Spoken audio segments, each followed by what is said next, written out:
ഇതൊക്കെ ഇട്ടിട്ടാണ് നമ്മൾ ഒരു ഫലാഫിൽ ഉണ്ടാക്കുന്നത്.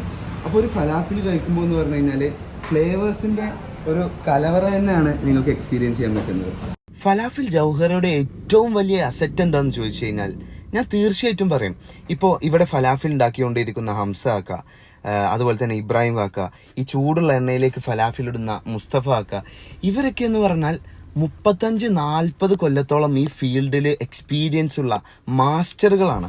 ഇപ്പോൾ ഞാൻ കാണിച്ചു തന്നതുപോലെ തന്നെ ഒരു ഫലാഫിലേക്ക് ഏകദേശം 20ഓളം ഐറ്റംസാണ് നമ്മൾ ആഡ് ചെയ്യുന്നത്. അപ്പോൾ ഈ ഐറ്റംസൊക്കെ തോന്നിയ പോലെ ഇട്ട് കഴിഞ്ഞാൽ ആ ഫലാഫിലിൻ്റെ ടേസ്റ്റ് കിട്ടില്ല.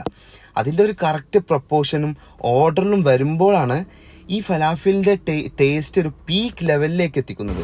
അപ്പോൾ ഇവരുടെയൊക്കെ ആ എക്സ്പീരിയൻസ് ആണ് നമ്മുടെ ടേസ്റ്റിൻ്റെ പിന്നിലുള്ള ഒരു രഹസ്യം എന്ന് പറയുന്നത്.